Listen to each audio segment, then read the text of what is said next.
Alhamdulillah tahun ni dia boleh bertepuk tampar, dia boleh bercakap dan dia boleh bergurau, tengok dia boleh senyum. Dan hari ni dia boleh brisk walk dengan kita. Akak makan satu hari berapa kali?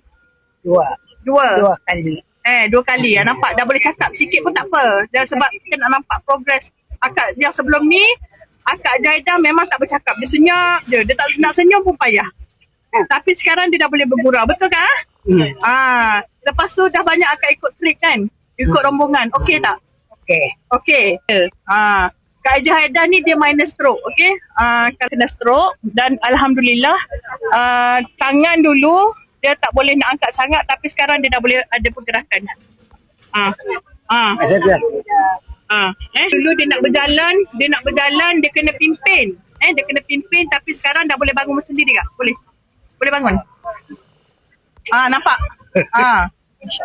Dia dah boleh bangun sendiri. Dah boleh berjalan sendiri. Okey tak? Layak keredang lagi. Keredang. Kalau dulu dipimpin.